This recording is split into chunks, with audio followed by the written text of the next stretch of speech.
안녕하십니까. 더놓고 말합시다의 아나운서 함윤호입니다. 제21대 대통령 선거에서 더불어민주당이 승리를 하며 3년 만에 여대 야소 전국이 됐습니다. 이재명 대통령은 득표수 기준 역대 최다 득표 당선으로 정권 교체를 이뤄냈죠. 도민들도 82.69%라는 아낌없는 지지를 보냈습니다.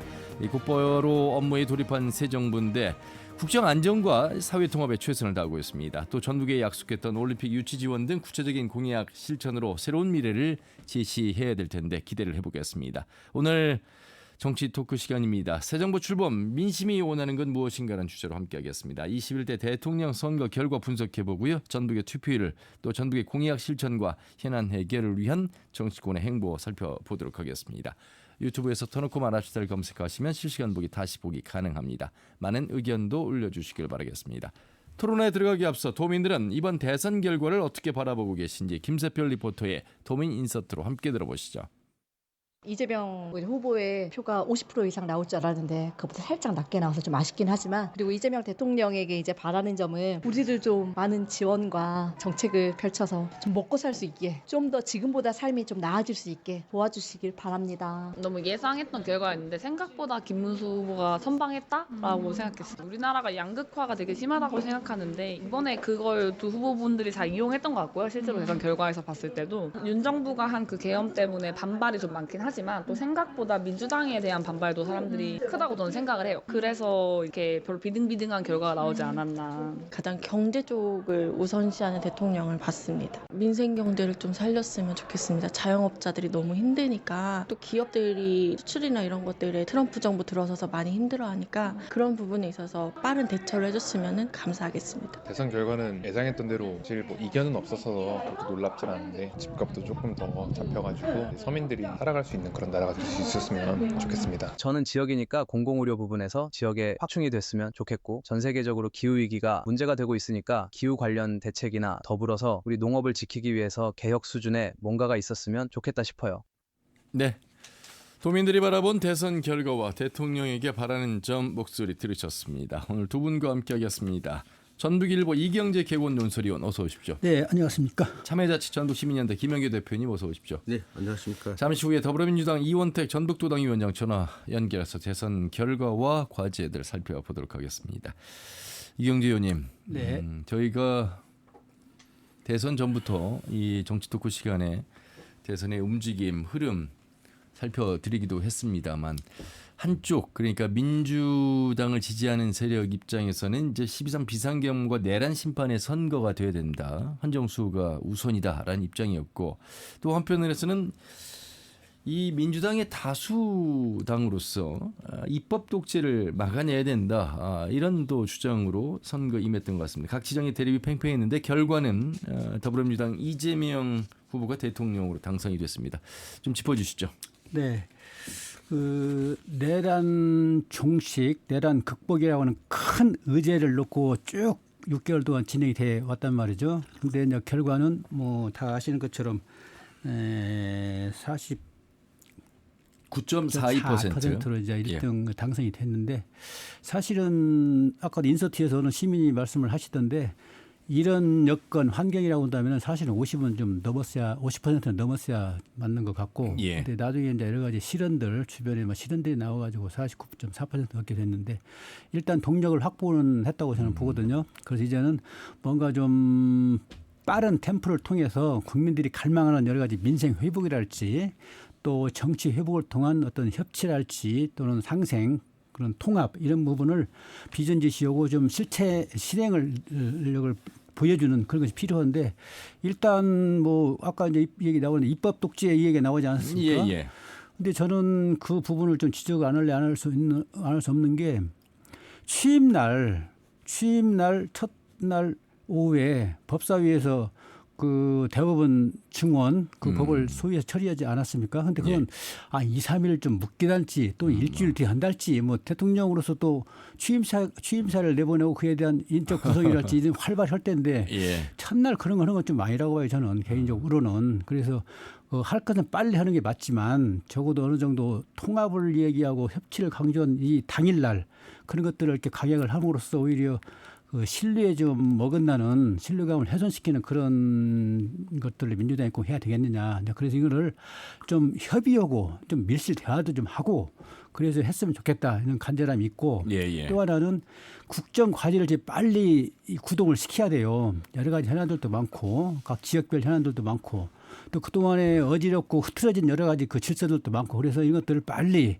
우선 이제 첫 번째 나온 게 민생회복 경제 문제에 관련한 TF팀 구성 그런 거 잘한 것이고 그와 관련된 여러 가지 것들을 이제 추동해 나가야 되는 문제인데 역시 국정 과제를 빨리 해야 되고 과거에 같으면 인수위에서 다 걸러졌던 그렇죠. 것들이거든요. 예. 그래서 이제 바로 시행이 들어가는데 지금은 이제 그런 과정이 생략이 돼 있기 때문에 국정 과제를 빨리 선점해가지고 추동시켜 나가는 것 그런 건데 중요하다고 보고 있고 민주당도 어떤 그 동반자로서 이런 걸 같이 뒷받침해주는 그런 것을 좀 보여줘야 되는데 마음이 좀 급한 것 같아요. 민주당은 뭔가 좀 보여주고 싶기도 하고 그동안에 이제 미뤄뒀던 것들 법안이랄지 제도개혁이랄지 이런 것들 빨리 좀 하고 싶은 그런 욕구가 강하게 좀 나타나고 있는 것 같은데 적어도 그거는 좀 눈치를 보면서 또 협의하는 신용이라도 하면서 갔으면 좋겠다. 그래서 이재명 대표가 첫날 이야기한 통합, 반쪽이 아닌 대한민국의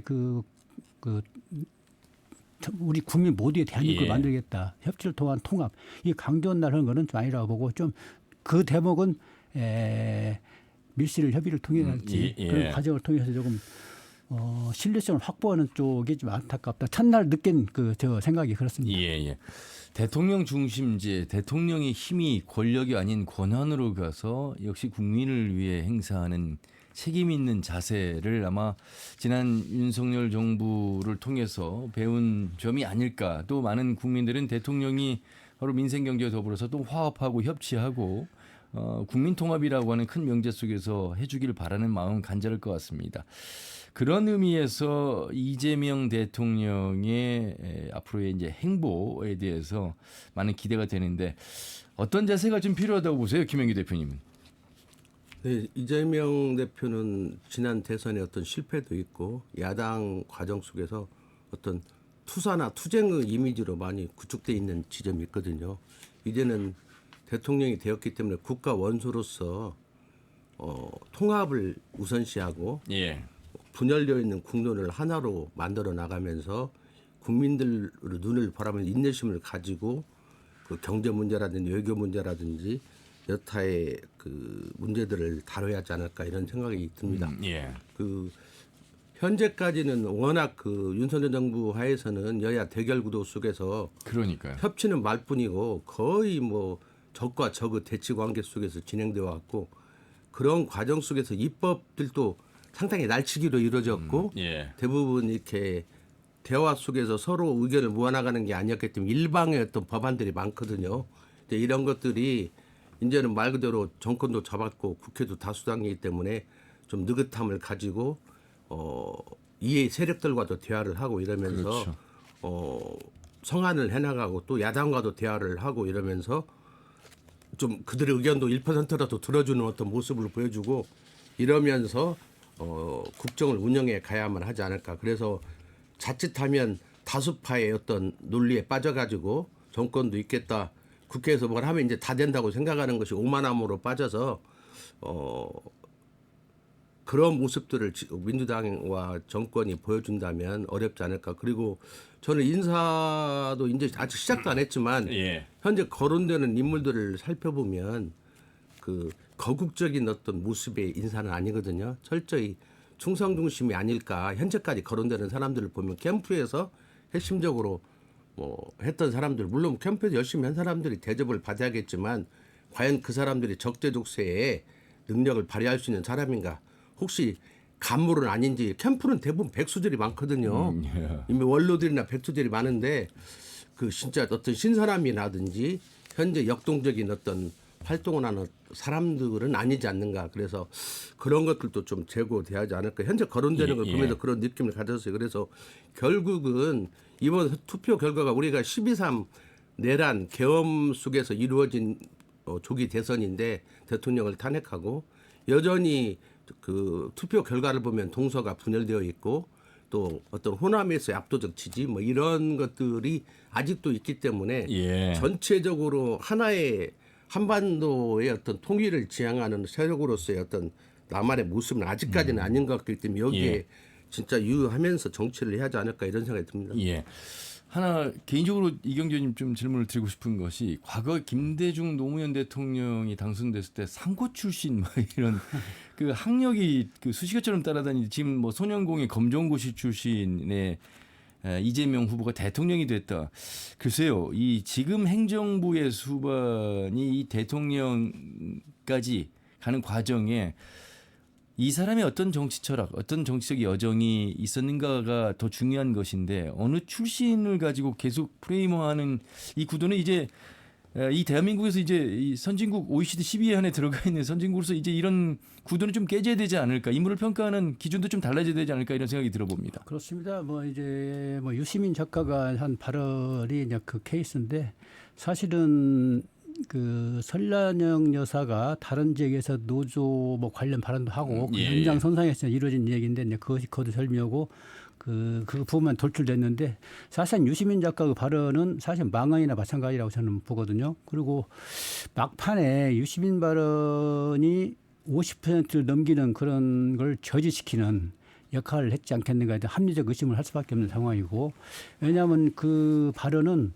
퇴행적인 발언이기도 하지만 현실적인 발언이기도 아니기도 하고 그리고 많은 그 여성 다수한테 저항을 받은 반발을 산 그런 발언이기도 하고 그리고 그 학력 문제는 사실은 아무리 그 연장선상에서 발언을 했다 하더라도 그건 거기에 끼어들 여지가 없는 거예요. 학력이 뭐 높으면 어쩌고. 지금 제가 거꾸로 이야기하면 서울법대 내란가라고 얘기하지 않습니까? 다 서울법대 나온 사람 뭐 기득권에 안주해가지고 자기들 이익만 사적 이익만 추구하는 세력이 돼버렸지 않습니까? 법관들도 마찬가지고 법조도 다 마찬가지예요.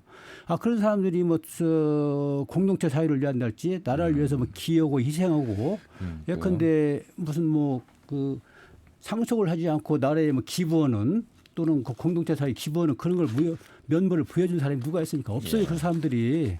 근데 그 학력을 가지고 얘기한 거는 그 큰 어떤 차별적인 어떤 그런 모멸감을 주는 그런 발언이 있고 그 발언이 막판에 불거지면서 50%를 넘는 그 아주 저항선을 했지 않는가 저는 합리적으로 그렇게 생각을 하는데 그런 것들은 없어져야 돼요. 그래서 이제는 어떤 엘리트 능력주의의 개념도 좀 바뀌어야 되고 그 사람이 살아온 여정 속에서 그 사람의 철학이 어떻게 국민을 향해서 가고 있는 것, 협치를 위해서 가고 있나 이런 부분들이 이제 중요하다는 말씀이신 거잖아요. 그렇죠. 예. 그래서 이런 부분들은 교훈적이어야 되지만은 앞으로 우리 사회가 그 뭐 흑수저 얘기도 많이 하지만 그런 그 척박한 풍토 토양에서 커 나가고 자기 어떤 삶을 일구고 또 사회에 기여하는 그런 사람에 대해서는 아주 애국적 그런 존경심을 보여야 되고 각광을 받아야 된다고 봐요.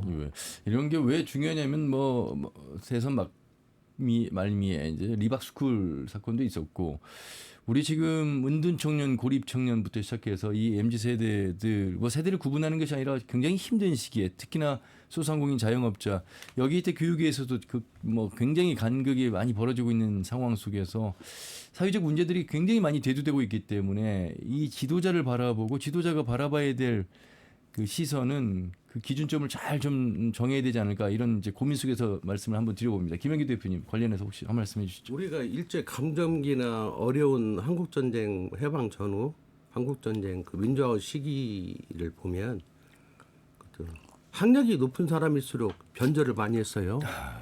자기 기득권을 추구한 경우들이 많습니다. 우리 김구 선생님이 얼마나 큰 학력이 있나요? 끝까지 임정을 지켰는데 그 실제적으로 중요한 건 그 사람이 어떻게 살아왔는가, 어떤 과정 속에서 그 우리 한국 사회의 어떤 공동체를 위해서 공헌했는지, 그리고 도덕적으로 정의로운지 이런 것들 공정한 건지 공정한 어떤 인생을 살아오는 이런 게 중요한 거지. 그 사람이 어떤 과정을 살았는가, 뭐 이게 어떤 의미가 있겠습니까? 우리가 그 아까 서울법대 얘기했지만 서울법대가 우리 한국 사회를 다 망쳤다 뭐 이런 이야기도 많이 하잖아요. 그러니까 우리가 어느 학교마다 그런 학력에 대한 게 있습니다. 우리 전라도 내에도 있겠죠. 어떤 명문고라고 해가 있는데 그런 사람들이 우리 전라도만 해도 그 명문고가 그렇게 잘했는데 전라도가 지금 전국에서 꼴찌 지자체가 광역지자체가 됐겠어요. 그러니까 그런 건 진짜 그 시대에 어긋나는 발언들이다. 그리고 그런 발언들을 그런 막말이나 발언들을 쉽게 말하면 인텔리라고 하면서 나름대로 사회 지도층에 어떤 말빨 있는 사람들이 하는 거에 대해서 대단히 분노스러운 일이고 예. 그런 건 없어요. 그래서 앞으로는 중요한 게 이렇게 자극적인 발언들을 통해서 양극단 세력이 지금 존재하잖아요. 예. 좌우의 극단 세력 존재 이런 양극단 세력들이 배제되고 또 강성 유튜버들이 그 쉽게 말하면 경제적인 이득과 함께 설치는 이런 것들을 지금 정치권에서부터 좀 배제해 나가야만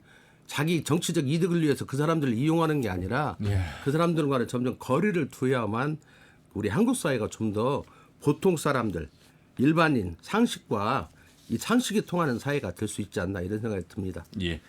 자, 우리 전북 도민들 이재명 정부에 바라는 점들 아울러서 이재명 정부의 내각에 우리 전북 정치력이 포함되기를 바라는 마음 속에서 인사 관련해서 지금 인수위가 없기 때문에 뭐 바로 이제 취임하자마자 내각을 구성하고 있는 모습인데 이경규 의원님 인사의 탕평책이라는 말이 있습니다만 이게 탕평이 참 그렇게 어려운 것인가 함에도 불구하고 우리는 좀 기대를 해보게 되는데 초대 국무총리 후보자의 4선에 김민석 의원이 지명됐고 국가정보원장의 후보자로 이종석 전 통일부 장관, 비서실장의 3선에 강우식 민주당 의원, 안보실장에 이제 위성락 민주당 의원 이렇게 뭐 계속 나오고 있습니다. 어떻게 전망을 해야 될까요? 글쎄요, 이제 이재명 정부는 이제 출범 초기의 인선 이건 좀 남다르게 좀 봐줘야 되고 또 일반적인 인사는 아니라고 보거든요. 그래서 뭔가 좀 안정을 취해야 되겠고 또 청문회 과정을 거치면은 뭐 문재인 정부 때는 195일 걸렸지 않습니까? 내각 구성이. 그건 뭐 6개월 정도 걸렸는데 그래서 빠른 단축 그런 것들을 좀 도모해야 되겠고 그래서 능력 있고 경험 있는 사람 써봤더니 좀 괜찮게 하더라. 나 이런 사람들이 중용을 지금 초기에 한 것 같아요. 그런데 김민석 그 국무총리 내정자 같은 경우는 뭐 상징성이 큰 인물이고, 근데 저는 개인적으로는 이재명 대통령이 취임 시기에서 강조한 그런 내용과 견주 보면은 저는 좀 아니라고 보거든요. 왜냐하면은 통화 협치를 강조하고 그걸 내가 이제 가장 그 현실적으로 그 실현을 시키는 적임자다 이제 이렇게 이야기했는데 그런 가치를 반영을 시킨다고 한다면은 뭔가 좀 발이 좀 넓고 좀 이해가 조금 융통성도 있고 좀 저 여야가 넘나들 수 있는 그런 어떤 영향력을 가진 그런 사람이 좋은데 하여튼 김민석 의원 같은 경우는 출중한 능력을 갖고 있음에도 불구하고 어떤 운동권 출신이라고 하는 어떤 그런 게 갇혀 있는 측면이 하나 있고 또 행정 경험이 거의 없지 않습니까? 또 여야의 어떤 그런 리드미컬한 조정 역할을 할 수 있는 그런 능력을 아직 검증한 적이 없고 그래서 상당히 좀 이재명 대통령이 한 발언들이 좀 신뢰가 깨지는 그런 인선 아닌가. 말은 통합이고 협치지만은 내적으로는 자기 어떤 사람들 자기 측근들로 같이 가려고 하는 그런 것들을 보여준 그런 위험성이 있기 때문에 좀 아니고 뭔가 좀 공통의 어떤 공감 능력을 가질 수 있는 사람을 했으면 상징성 때문에 좋았을 법했다. 이제 저는 개인적으로 생각을 하고 있고 또 하나 이제 이종석 국정원장 같은 경우는 노무현 정부 때 통일부 장관을 했지 않습니까? 그래서 대북 관련 일을 많이 하고 그랬는데 세종연구소 수석 연구위원 출신이고 그 분야는 탁월한 능력을 갖고 있는 건 맞아요. 그런데 노무현 대통령이 2000년대 초반 2004년부터 한 그런 시기에 내각 구성에 참여를 했었는데 2025년도에 지금 맞는가 정치 환경이랄지 대북 관계랄지 외교 문제 안보 이 문제가 과연 맞는가 그런 측면에서 너무나 좀 과거 전향적인 전도적인 그런 인물을 발탁한 게 아닌가 이런 생각이 들고 있고요. 뭐 나머지 인물들은 뭐 다 하나하나 할 수는 없겠지만 전북의 정치 이제 이성락 국회의원 같은 경우는 이제 전남 분인데 아버지 따라서 2로 이사 와가지고 남성고를 나온 출신이고 또 상당히 높게 평가를 한 것 같아요.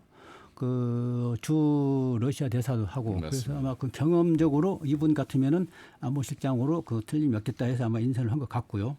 앞으로가 문제인데 사실은 일은 사람이 하지 않습니까? 그래서 전북 출신 인사들이 또 기여도 많이 했기 때문에 얼마나 많이 들어가느냐 반영이 되느냐 이 문제가 나머지 앞으로 계속 관심을 끄는 분야인데 글쎄 지금 나오는 얘기는 뭐 정동영 의원 정도가 좀 하마평이 오르고 있고 또 구체성을 띈 인물들은 거의 없는 것 같아요. 그래서 또 자가 발전적인 그런 사람들이 몇 있기는 한데 글쎄 그냥 두고 봐야 되겠지만은 일단은 저는 대통령실에 좀 많이 들어가야 된다. 그리고 이제 부처에 있는 공무원들 뭐 3급이든 뭐 4급이든 또 2급이든 대통령실에 많이 들어가야 되겠고 또 하나는 국무조정실에 포진을 해야 돼요. 그래야 예. 전라북도 일이 동력을 받고 국무조정실의 국무조정실장 같은 경우는 장관급인데 장관 선외병 역할보다 훨씬 더 낫거든요. 그래서 그런 쪽에 많이 대통령실과 국무조정실에 많이 포진을 해야 전라북도 현안들 또 해먹은 과제들 이것들을 효율적으로 추진해 나갈 수가 있다. 그런 측면에서 관심 있게 정치권이 추천도 하고 또 반영해 나가야 되겠다 이런 생각을 갖고 있습니다. 예, 오늘 정치 토크 새 정부 출범 민심이 원하는 건 무엇인가라는 주제로 참여자치 전북 시민연대 김영기 대표, 전북일보 이경재 개건논술위원과 함께하고 있는데요. 우리 전북 정치인의 이 내각에 포함되는 이야기까지 나눠봤고요. 이번에는 그렇다면 이제 더불어민주당 전북도당 위원장인 이원택 의원을 전화 연결해서 이 대선의 의미 그리고 대선 이후에 이재명 정부 속에서 우리 전북의 공약과 또 정치력을 어떻게 발휘할 것인가 이야기 나눠보도록 하겠습니다. 이원택 도당위원장님 안녕하세요. 예, 안녕하세요. 이원택입니다. 수고 많으셨습니다. 축하드립니다. 예, 감사합니다. 예. 도민 모든 분들께 감사드립니다. 목소리가 아직 완전히 상태가 좋아지진 않으셨네요. 예. 회복이 안 됐습니다. 예. 이번에 정말 뭐 우리 10명의 국회의원뿐만 아니라 시도의원들 또 민주당을 지지하는 많은 분들과 함께 열심히 뛰었다는 평가를 받고 우리 도민들도 그에 부응한 결과라고 보시는지도 궁금하고요. 그 도민들께 인사부터 좀 해주시죠. 예, 전라북도 도민 여러분 정말 감사합니다. 이제 이재명 정부를 통해서 내란을 종식하고 경제와 민생이 회복될 수 있는 또 세계 속에서 대한민국의 국격을 회복할 수 있는 그 길을 열어주셔서 정말 진심으로 감사드리고 도민의 염원과 바람에 응답하기 위해서 저를 포함한 전라북도 국회의원들 또 시장 군수님들 도지사님들 함께 협력해서 최선을 다해서 노력하겠습니다. 예. 자, 이원택 도당위원장 93%까지 득표율을 올릴 수 있을 것이다라고 말씀하셨습니다만 뭐 미치지는 못했습니다만 우리 순천 같은 경우는 전국 최고의 투표율도 보내주셨고 전북의 투표율이 82.5%였습니다. 어떻게 받아들이십니까? 예, 제가 당초 이제 말씀드렸던 93%까지는 되지는 않았습니다. 좀 예. 아쉬운 점은 있지만 그래도 역대 대통령 3년 전 선거에 비하면 한 6천 표 이상이 더 나왔습니다. 예. 예, 그래서 도민 여러분들께서 아무래도 내란 종식과 또 전북 발전에 대한 기대와 염원이 좀 많이 반영돼 있고 순창을 비롯한 우리 전라북도 모든 시군이 또 상위에 랭킹돼 있는데 저희들이 이런 도민들의 염원과 바람을 전북 발전으로 좀 잘 승화시키고 이끌어낼 수 있도록 최선의 노력을 다하겠습니다. 예. 뭐 17개 시도로 이루어진 대한민국을 위해서 행정부가 일을 합니다만 그 17개 시도 가운데 우리 전북특별자치도가 지금 처해 있는 현실은 이재명 후보 시절에 이미 삼중 소외론, 삼중 고에 대해서 이미 언급을 하셨습니다. 현실 파악도 되셨고요. 그래서 이제 이원택 도당위원장을 비롯해서 10명의 국회의원 또 전북 출신의 국회의원들이 이재명 정부에 대해서 목소리를 이제 높여야 되는 시점이 됐는데 어떻게 좀 보세요? 실천 의지, 실용주의노선 항상 늘 말씀을 하시는 이재명 대통령에 대해서 이원택 위원장은 어떻게 평가하십니까? 예, 저는 이재명 대통령께서 국가 균형 발전은 배려 차원이 아니라 국가의 지속 가능한 생존 전략 차원에서 반드시 필요하고 수도권으로부터 먼 곳에 인센티브를 강하게 줘야 된다는 말씀을 계속 하셨습니다. 이것은 우리 전북의 기회가 될 거라고 보고 있고요. 저희가 전라북도 국회의원이 이제 다음 주 목요일 날 1차로 모입니다. 예. 그래서 거기에서 이제 국정과제에 우리 전라북도 지역 공약들이 시군 공약들이 어떻게 반영시킬 건지 또 전라북도 인사들이 이 정부에서 어떤 역할을 할 건지 저희들이 짜임새 있게 논의하고 대응을 해가겠습니다. 그래서 목소리를 내면서도 또 지혜롭게 우리 이재명 정부의 우리 전북의 염원과 바람인 정책들이 잘 장착될 수 있도록 노력하겠습니다. 예. 자, 구체적인 질문은 이경재 의원과 김영기 대표 통해서 또 드리도록 하겠습니다. 이경재 의원님 인사 나누시죠. 네, 안녕하세요. 수고 많으셨습니다. 이경재입니다. 예. 아유, 반갑습니다. 감사합니다. 예. 두 가지 질문 드리겠는데요. 내각 구성과 관련해서 현재 그 당내랄지 그 이재명 대통령 주변의 인사들 사이에서 어떤 흐름, 어떤 기류로 지금 진행되고 있는지 그리고 또 전북 출신 인사들은 과연 어떻게 지금 반영이 될지 또 구체적으로는 적어도 내각 구성에 몇 분 정도는 갈 것 같다라고 하는 어떤 예상 이런 게 좀 하나 궁금하고요. 또 하나는 저는 이재명 대표가 우리 전북지에 와갖고 유세하면서 한 발언 중에서 상당히 좀 인상적인 게 전라북도가 처한 현실 잘 알고 있다. 삼정구를 겪고 있지 않느냐. 그 앞으로 내가 지원하겠다 이렇게 말씀을 하셨거든요. 이 삼정구라는 거는 이제 지방이라고 하는 어떤 서러움, 또 호남이라고 하는 어떤 홀대, 또 호남 내에서 전북이 갖는 어떤 소외감, 이걸 이야기를 하셨고 잘 알고 있다고 또 얘기를 하셨어요. 근데 이걸 어떻게 탈출하느냐, 극복하느냐, 이게 상당히 중요한 과제고 또 단시일이 아니고 장기적으로 해야 될 과제인데 이에 대한 도당이랄지 전라북도 차원에서 어떻게 접근을 해야 될지 이 두 가지를 질문드리겠습니다. 예, 이제 첫 번째가 전북 인사들이 이재명 정부에서 역할 문제인 것 같습니다. 아무래도 이제 대통령실에 우리 전북 연고든 또는 전북의 현장에서 뛰었던 분들이 대통령실에 포진하는 거 하나, 그다음에 이재명 정부의 내각의 장관으로 들어가는 거 하나, 그다음에 차관들 또는 각 부처의 실국장들, 과장들 쪽에 또 윤석열 정부 때 다 문재인 정부 때 중요 포지션에 있었던 전북 출신들이 다 지금 변방으로 몰렸거든요. 그래서 저희가 이제 이 부분에 대해서 좀 복원 작업을 해가야겠다 이런 생각을 갖고 있습니다. 그래서 얼마 전에 그 전라북도 도지사하고도 적어도 국가균형발전 비서관실에 꼭 전북 출신이 들어가야 된다. 왜냐하면 거기에서 지역 균형 발전 정책과 모든 것을 수립하기 때문에 이제 그런 부분에 대해서 저희가 최선을 다해서 노력을 하겠다는 말씀을 드리고요. 대통령실에 전북 연구 출신들이 좀 더욱더 들어갈 수 있도록 좀 노력하겠습니다. 그다음에 아까 이제 각 부처의 전북 출신들이 고전을 면치 못했는데 다시 복원할 수 있도록 제가 이제 목요일 날 우리 다음 주 목요일 날 전북 출신 국회의원들 모임을 이제 동의하에 소집을 했는데요. 그 차원에서 저희들이 이제 좀 체계적이고 지속 가능하도록 좀 그 대책을 마련해서 추진할 예정입니다.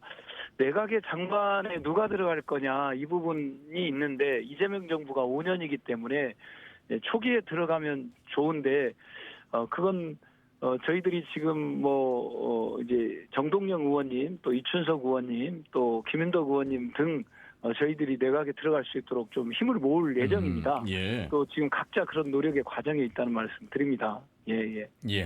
그리고 아까 이제 두 번째 질문이 삼중구로부터 전북의 어떤 실질적인 전북 발전을 위한 대책과 관련해서 극복 방안, 극복 방안과 관련해서 저희가 지금 아까 목요일 날 소집한 이유 중에 하나가 전라북도의 그 7대 공약하고 또 시군 78개 시군 공약 총 85개 공약이 지금 대통령 지역 공약인데 이것이 국정기획자문위원회가 구성이 될 겁니다. 거기에서 이제 국정과제가 입안될 텐데 여기에 저희들이 전북 국회의원 역량 또 도지사를 포함한 시군 역량을 총 집중해서 국정과제에 우리 현안들이 많이 반영될 수 있도록 하는 대응 체계를 목요일 날 짤 겁니다.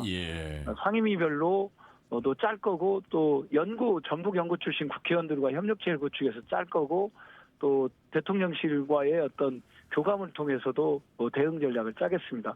하계올림픽 반드시 유치를 해야 되고요. 또 그거에 기반해서 K컬처 문화를 육성한다든가 새만금 SOC를 조기 완성하고 알리백산단을 구축한다든가 첨단 4대 산업을 육성한다든가 여러 가지 중요한 정책들에 대해서 저희들이 최대한 국정과제에 반영하는 것이 1라운드가 아닌가 이렇게 생각하고 있습니다. 자, 그리고 김영희 대표님 인사 나누시죠. 네, 안녕하세요. 아이고 감사합니다. 고생 많았습니다. 93%야 그냥 희망사항으로 이야기해서 또 상징적 목표를 좀 과하다 그런 이야기를 들었는데 그 이야기는 별로 하고 싶은 생각이 없고 전체적으로 보면 우리 전라북도가 투표율도 높았고 그런데 실제 득표율을 보면 광역지자체에서 4등이죠, 4등. 광주, 전남, 세종 빼고 이제 그 다음을 한 것 같은데 전체적으로 보면 민주당을 지지하지 않는 프로테이지가 조금씩 더 올라가는 느낌이 있거든요. 지난 때보다도 좀 더 올라가지 않았나 이런 느낌이 있어서 그 우리가 보이지 않는 그 어떤 세력들이 우리 전북에도 있다. 이제 이런 생각이 드는데 그거에 대해서는 어떻게 생각하시나요? 예, 아마 3년 전 이재명 대통령한테 102만 명 정도가 101만 명 정도가 지지를 했는데 이번 결과는 한 6천 명 정도가 더 늘었습니다. 이제 그래서 이재명 대통령께 한 6천 명 정도가 더 늘었는데 102만 명 정도 넘어섰는데 또 그와 병행해서 국민의힘은 이제 14.4%에서 10.9% 또 떨어졌는데 이준석 쪽이 조금 는 측면이 있어요. 그래서 그 부분에 대한 해석이 이제 여러 가지가 있는데 일단 견제 심리도 한 축으로 있는 것 같고요. 그다음에 우리 민주당 전북도당이 과거에 좀 부족했던 측면들이 아마 실망감들이 그렇게 좀 반영된 측면도 있고요. 또 그다음에 그래서 그런 점에서는 성찰과 대안이 필요하다고 생각하고 있고요. 그다음에 이제 이준석 그 후보가 트레이드 마크로 갖고 있는 어떤 청년들에 대한 어떤 부분이 저희들도 좀 부족해 보입니다. 그래서 앞으로 이런 부분에 대해서 저희가 좀 적극 보강을 해 가야겠다 이런 생각을 갖고 있습니다. 네, 또 하나 질문드리면 민주당 도당의 어떤 정책 기능이라고 하나요? 전라북도를 선도하는 정책 기능 이런 것들이 그 이전 도당위원장도 말은 했지만 전혀 실천이 안 됐었어요. 근데 이제 그런 어떤 정책 기능이 강화되고 그런 것들이 도와 협조 체계를 구축해야 하는데 지금 정권 초기 단계에서는 전라북도가 똘똘 뭉쳐가기 때문에 10명 국회의원, 지자체와 도당이 똘똘 뭉쳐가지고 전라북도 한마디로 표현하면 전라북도 이익이죠. 전라북도 이익을 위해서 총력을 펼치하는데 지역 어떤 공약들과 관련해서 약간의 다툼들이 있잖아요. 이러면 지역구인 김제하고 군산의 문제라든지 이런 것들은 우리 도당위원장으로서 어떻게 풀어 나가실 생각이신가요? 지금 이제 그 전라북도 7대 공약하고 14개 시군 78개 공약은 뭐 시군 간의 이해관계나 갈등은 없습니다.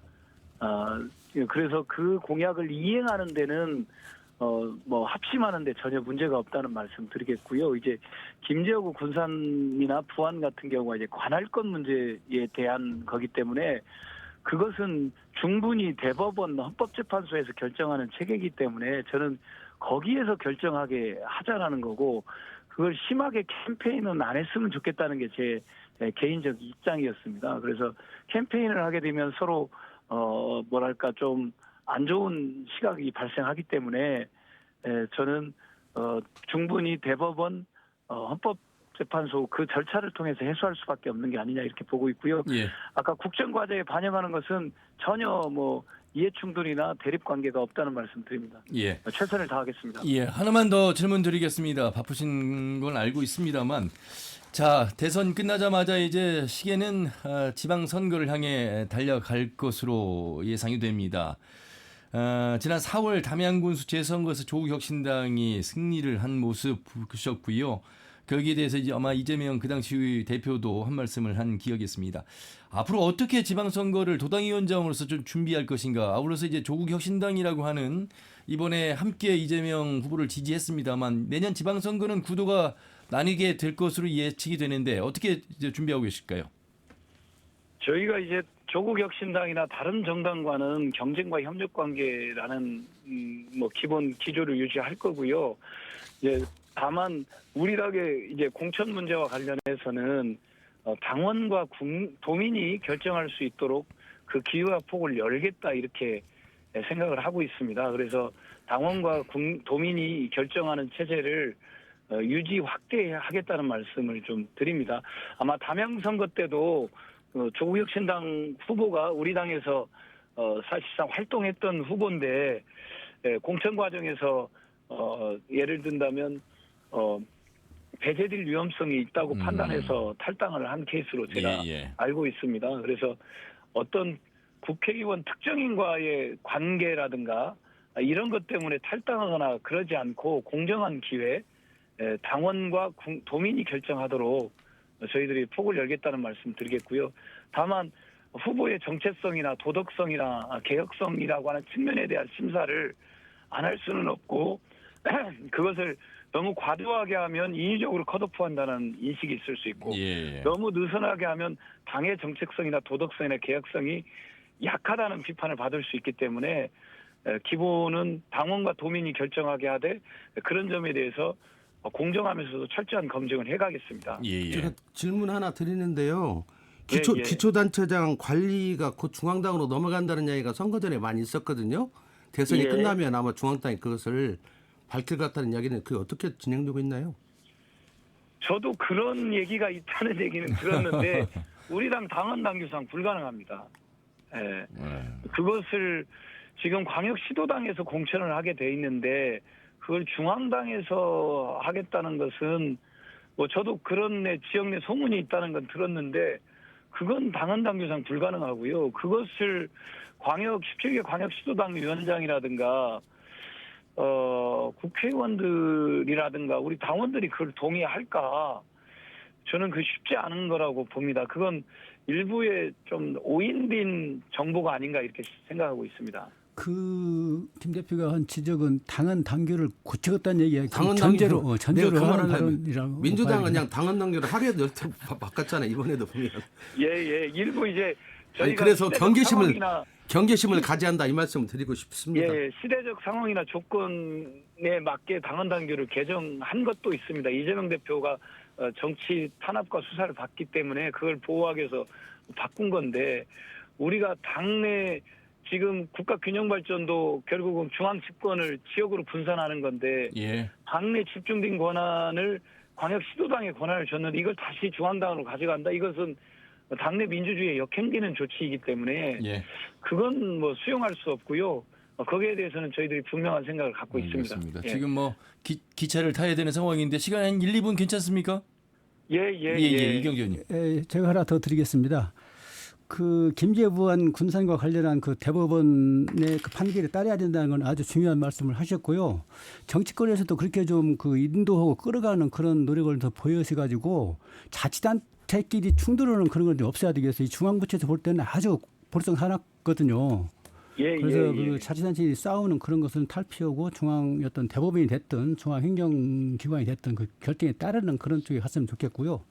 관련해서 또 행정통합이 민주당의 어떤 그 공약 속에 들어가 있는데 구체적으로 뭐 전주안주 통합은 얘기 안 했지만 행정통합이라는 거는 적극적으로 이제 지원으로 끌어간다는 것이 있는데 전주안주 통합과 관련해서 그 행정통합의 민주당의 어떤 당론이라고 하는 그런 측면과 어떤 연결성을 갖고 있는지 또 전주안주가 8월 말쯤에 이제 주민투표로 갈 것 같은데 그때와 관련된 어떤 액션이랄지 뭐 그런 건 어떤 걸 상정할 수가 있는지 그 좀 궁금해서 여쭤보겠습니다. 일단 민주당의 행정통합을 지원하는 문제는 이제 광역시도나 시군의 어떤 해당 지역 주민들의 동의를 전제로 적극 지원하고 거기에 대한 인센티브를 제시해서 끌고 가겠다는 취지라는 말씀을 드리겠고요. 이제 그것과 관련된 이제 전주 완주 통합 문제와 관련해서는 사실 저희가 이제 뭐 그 부분이 지역 공약에 들어가 있지 않습니다. 일단은 저희가 이제 국회의원들 내에 이제 여러 가지 토론의 과정이 있었는데 그것을 공약으로 반영하기는 어려운 상황입니다. 그리고 이제 8월 정도로 이제 아마 투표가 예정될 것 같은데 이제 새 정부 들어서 어떤 일정을 제시할지는 지켜봐야 될 것 같습니다. 그래서 이제 그 부분과 관련해서는 저는 개인적으로 뭐 찬성하는 입장이지만 그것은 이제 새 정부 스케줄과 내용을 좀 보고 저희들이 이제 국회의원 간의 대응을 또 협의해 가겠습니다. 말씀 여기까지 듣겠습니다. 고맙습니다. 예. 더불어민주당 이원택 전북도당 위원장과 말씀 나눠봤습니다. 질문할 내용은 많습니다만 시간 관계상 여기까지 질문하고 또 기회가 되면 전화 연결해서 말씀을 나눠보도록 하겠고요. 이경재 의원님, 김영희 대표님, 조국혁신당이 대선 후보를 내지 않았고 이재명 후보를 아주 적극적으로 지지했습니다. 하지만 내년 6월에 있을 지방선거는 경쟁입니다. 글쎄요, 어떤 물밑 접촉이 있었을까? 이 내란 종식에 대한 그 가치 평가를 함께하면서 단순히 이재명 후보를 지지했을까? 뭐 그럴 수 있습니다만 지방선거는 역시 이 호남 안에서의 지방선거는 민주당도 이제 과거처럼 묻지마 민주당의 선거가 아니라는 걸 조국혁신당과의 대결 구도에서 이미 담양의 사례에서 지난 또 작년 10월 영광 국성에서도 유의미한 표가 반영이 됐던 것들을 기억할 것입니다. 어떻게 좀 전망하시는지 좀 궁금합니다. 대선과 지방선거는 다르다고 보고요. 예. 또 황현성 조국혁신당의 사무총장이 이야기한 것처럼 전 지역에 후보 내겠다 이런 것이 이제 유효한 상태거든요. 예. 근데 지역 입장에서 보면은 민주당의 어떤 독주 독선보다는 그런 경쟁 구도를 갖추는 것이 지역 정치 서비스 입장에서 좀 바람직하고 있고 예. 또 아까 그 이원택 도당위원장도 이야기한 것처럼 조국 혁신당과 관계는 경쟁과 협력 관계다. 그건 이제 국회 차원에서 그런 것이고. 예, 그리고 예. 지방 정치도 후보 내고 경쟁하는 거는 당연히 전 있어야 된다고 보고요. 예. 또 민주당과 어떤 동질성 때문에 추구하는 가치 뭐 이런 동질성 측면 때문에 후보를 내지 않거나 또 후보를 뭐 좀 열어주거나 그런 건 아니라고 봐요. 그리고 조국혁신당은 명색이 공당이기 때문에 당이 후보를 내고 경쟁을 해야 맞고 예. 그럴 때 지역의 정치 서비스도 높아질 것이다 이렇게 보는데 아마 저는 다 내 걸로 봐요. 예, 지방선거는. 예. 그 대선은 좀 다르잖아요. 그러면 과거에 지난 그 이재명 대표가 실패했을 때 그때 지난 20대. 예. 정의당의 심상정 후보가 나와서 끝까지 완주를 했지 않습니까? 맞습니다. 그때 2.73% 80만 표를 얻어갔어요. 그때 비판적 어떤 시각도 많이 있었는데 정의당은 정의당 자체로서 후보를 내고 가는 거예요. 그런데 예. 만약에 정의당이 이재명 후보를 위해서 포기했다고 하면은 이재명 후보가 대통령이 된 거예요. 왜? 80만 표를 가져갔거든 심상정 예. 후보가. 그런데 윤석열하고 할 때는 24만 표로 차이를 졌잖아요. 73%. 그런 문제가 있긴 하지만 공당이 후보를 내지 않고 하는 거는 저는 직무유기라고 봐요. 그럼 물론 다 돼야죠. 예. 네. 그래서 지방선거는 치열하게 경쟁을 했으면 좋겠다. 그래야 지역 주민의 정치 서비스가 높아지고 지역이 발전을 한다. 그런 구도로 가야 되지 구도는 않겠느냐. 그렇고요. 그랬을 때 이미 담양이나 영광 사례를 제가 말씀드린 건 이 민주당을 지지하는 유권자의 표심이 이동할 수도 있다라고 하는 지난 총선 때 지민 비조는 1인 2표제니까 그럴 수 있다 치더라도 이건 1대1 구도가 되면 그럴 수도 있을 것인가에 대한 어떤 가능성은 어떻게 보세요? 민심이 어떻게 좀 변하고 있다고 보세요? 시민 비전은 이제 비례대표와 관련된 그런 선거 구호였고 그리고 이제 유권자 선택을 이야기하는 것인데 그 유권자 선택에 맞게 줘야 되죠. 그리고 유권자 선택을 마음을 얻기 위해서 양당은 경쟁하자. 최대한 노력을 해야 되겠고. 예. 어쨌든 유권자 입장에서는 선택의 폭이 넓어진 것에 대해서는 더 긍정적으로 봐야 되고 긍정적이다. 이 후보자들도 경쟁할 수 있는 시장 속에서 더욱더 노력을 해야 되는 대목. 그렇죠. 예. 김영규 대표님. 선거 전에 그 조국혁신당의 도당위원장 정도상 도당위원장이죠. 네네. 그분도 이제 만나고 그랬는데 실제적으로 중요한 건 그 뭐 전 지역이 후보를 내겠다 이런 것보다는 실제 내적으로는 인재에 대한 게 없어요. 그래서 영입은 하고 싶어 하는데 영입 오는 인사들은 대부분이 그 어떻게 보면 좀 과거 인물형 그다음에 하자가 있어가지고 민주당 공천에서 어렵겠다고 생각하는 분이라든지 아니면 뭐 갈등 관계에 있다든지 이런 분들이 중심으로 이제 모이다 보니까 경쟁력을 갖기가 상당히 어렵다고 하는 그리고 그런 사람조차도 또 많지 않다는 그런 고충이 있는 거거든요. 현재 우리 전라북도 분위기는 조국 혁신당은 대선 후보를 내지 않았기 때문에 존재감 자체가 저도 잊어먹었다가 금방 생각했어요. 말해서 그러니까 우리가 민주노동당은 기억하더라도 조국 혁신당은 기억하기가 어렵죠. 그러니까 현실적으로 공당은 선거를 내서 후보 전술을 구사했어야죠. 한번 나중에 뭐 연합을 한다든지 경선을 통해서 여러 가지 방법으로 서로 뭐 법적으로는 안 되지만 연립정부를 구성하는 방식으로 가야 하는데 그렇지 못한 이제 한계가 보였던 거고 저는 정치적으로는 계속 조국의 사면을 요구할 것 같아요. 사면을 요구하는 게 이제 국회 중심으로 중앙정치권의 이야기일 것 같고 현재 조국혁신당은 인물이 없었거든요. 상징적인 인물이 지금 누가 하는지도 잘 모르잖아요. 조국만 생각하고 있지. 지금 현재 당대표가 바뀐 건 알고 있지만 일반인들은 전혀 인지하지 못하고 있고 이런 과정에 있고 또 한편으로는 이재명 후보가 이제 출범했지만 아직도 넘어야 할 산들이 많습니다. 특히 내년도 지방선거는 거의 중간 1년밖에 되지 않았지만 상당히 요즘은 정치 속도가 빠르기 때문에 일종의 중간평가 성격의 내용도 있어요. 그래서 우리 호남 같은 경우는 또 다시 그 아마 민주당의 구호가 그러겠죠. 안정적인 어떤 걸 위해서 밀어줘야 한다. 민주당을 밀어줘야 한다는 어떤 논리로 나올 것이고 예. 여기에 맞서서 우리 싸우려면 좀 더 선명하고 도덕적이고 이런 사람들을 진짜 많이 찾아내서 후보들을 내야만 할 것 같다. 많은 숫자를 내는 게 중요한 게 아니라 진짜 좋은 후보들을 영입해서 포진시키고 그러면서 경쟁력을 가져야만 힘을 갖는 게 아닌가 이런 생각을 갖습니다. 지방자치단체장이든 지방의원이든 이 지방선거에서 인물이라고 하는 늘 그 굶주림은 뭐 어느 정당이나 다 마찬가지겠습니다. 물론 민주당은 뭐 그렇지 않은 현실입니다만 글쎄요. 늘 얘기하는 이 지방의 일꾼을 어떤 기준으로 봐야 되는 것인지 아까 조국혁신당에 입당한 분들도 결국 그 시도의원들을 하셨던 분들이거나 아니면 이제 민주당에서 공천의 기회를 이제 배제당한 그런 이제 후보군들이 이제 입당을 하는 모습 앞으로 이제 더 그 속도는 가속화될 것이어서 과연 그러면 새로운 인물은 정치권에 입문하기가 어렵다면 시도의원 같은 기초의원, 광역의원을 하고 자치단체장으로 가는 그 과정이 맞는 것인가 이런 생각을 좀 해보게 되는데 아니면 이제 고위 관료직을 지내다가 내려와서 자치단체를 하는 경우가 나뉘어지긴 합니다만 어떻게 보세요? 지역의 일꾼으로서는 어떤 인물들이 좀 적합하다고 보시는지. 제가 보기에는 민주당이 어떤 그 배타적 독선적 운영 때문에 운영이라는 건 어떤 인적 자원 관리라고는 또 후보 추천이라든지 이런 또 공천 관리랄지 이런 것들이 독선적 배타적 운영하기 때문에 능력 있는 사람들이 노크를 하기가 힘들어요. 아까 이제 금방 이야기한 그런 관료 출신이랄지 중앙정부 경험이 있달지 또는 학계에서도 유능한 사람들이 많이 있거든요.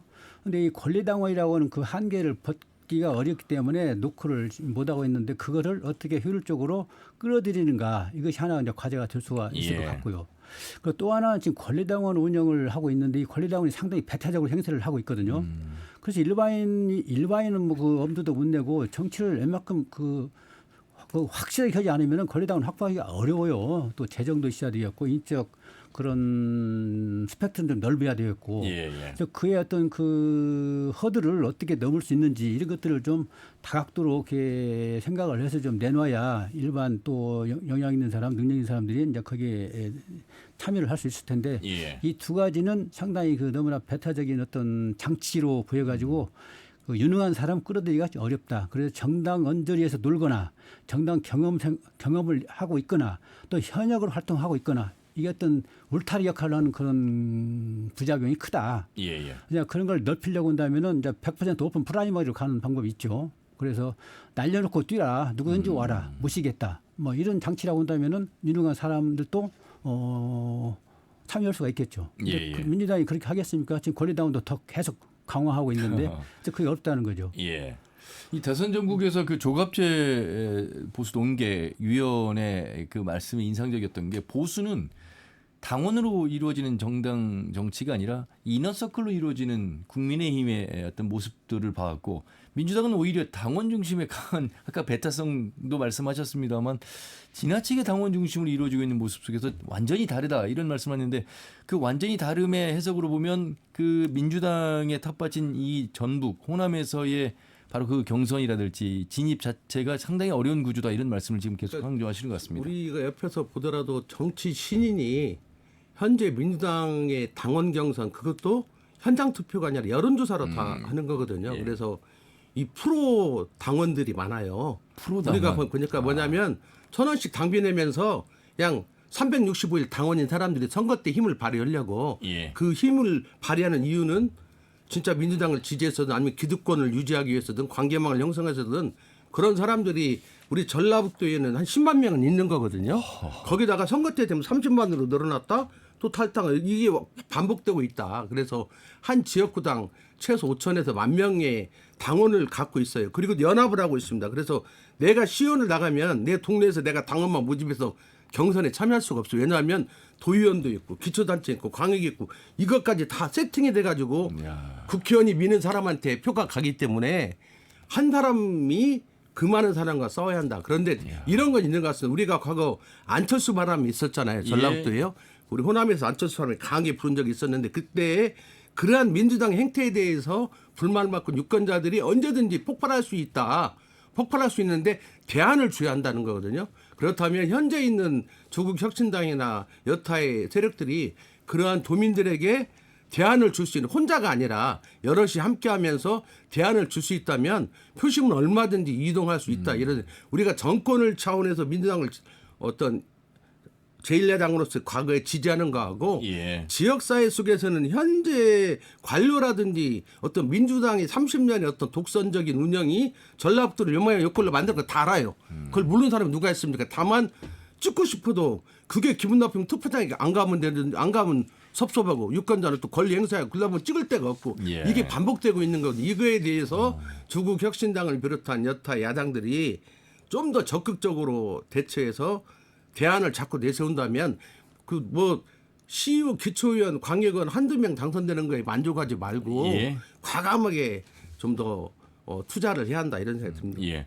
당원인데 프로 당원이라는 말씀 통해서 설명이 다 되는 것 같습니다. 그 프로 당원이요. 당원도 투표하고요. 당원 아니라고 해가지고 일반 여론조사도 투표하게 돼 있습니다. 근데 민주당이 그걸 뭐 막질 않고 있어요. 돈이 좀 들어간다는 이유로. 그래서 뭐 한 사람이 프로 당원이 몇 표를 행사하는 거죠. 한 표가 아니에요. 진짜 프로라는 말은 여기에 붙이는 게 아닌데 어쨌든 뭐 지금의 민주당을 향한 지지만큼이나 민주당이 잘하기를 바라는 마음, 아울러서 이제 새로운 진입장벽을 깰 수 있는 경선 과정, 그것이 지나치게 이제 당원 중심으로 가고 있는 부분에 대한 목소리를 내셨습니다. 자, 이제 마무리를 좀 해야 되는데요. 이 새 정부, 이재명 대통령과 함께 걸어가야 될 대한민국, 그리고 그 안에 이 전북 특별자치도가 어떻게 발 맞춰서 목소리를 낼 것인가, 이 부분에 말씀을 드리면서 마무리해야 될 것 같습니다. 이경재 의원님. 네, 이재명 대통령이 취임 시에서 밝힌 여러 가지 메시지가 있었는데요. 저는 그중에 가장 와닿는 것이 수도권 집중을 벗어나서 국토 균형 발전을 하겠다, 지향하겠다. 그리고 아마 그 실행력을 높일 것 같은데, 그런 연장선상에서 전라북도의 어떤 국정과제에 많이 좀 들어가야 되겠고, 또 일은 사람이 하는 거기 때문에 그 국정과제를 추동시키기 위해서는 정부 부처에 또 대통령실에 우리 전북 출신 인사들이 많이 들어가야 되겠다. 그런 노력을 정치권이 해야 될 시기라고 봅니다. 김영희 대표님. 네, 이제 전년도 12월 3일부터 시작되었던 계엄 사태로 촉발된 나라의 혼란이 이제 다 극복되는 시기가 됐습니다. 그래서 이제는 과거에 연연하기보다는 미래지향적인, 우리가 지금 굉장히 글로벌적으로 중요한 6개월을 지금 까먹은 거거든요. 일본 자체적으로. 그래서 이재명 정부, 이제 정부 이름이 좀 복잡해서 아직 외지를 못하고 있는데 그 정부가 앞장서서 실제 가장 중요한 게 지금 경제 문제, 더더욱이 서민 경제거든요. 단순히 소상공인이나 자영업자만 몰락한 게 아니라 중소기업도 몰락, 건설 몰락하고 있고, 이제 우리 한국 사회의 사회적 기반이 거의 무너지고 있다. 이런 상황이 있기 때문에 이거에 대해서 쉽게 말하면 하나하나 시간을 두고 풀어나가는 이재명 정부가 되었으면 좋겠습니다. 알겠습니다. 두 분의 말씀 잘 들었습니다. 고맙습니다. 여기서 마무리하도록 하겠습니다. 전북일보 이경재 개건논술위원, 참여자치전북 심의위원회 김영계 대표와 함께했습니다. 국민의 공통된 바람, 국가 정상화와 민주주의 회복, 경제 발전, 그리고 지방화 시대까지 함께 이루어지길 바라면서 마무리하겠습니다. 터놓고 말합시다는 다음 주 일요일 오후 5시 5분에 인사드리죠. 훈련회였습니다. 고맙습니다.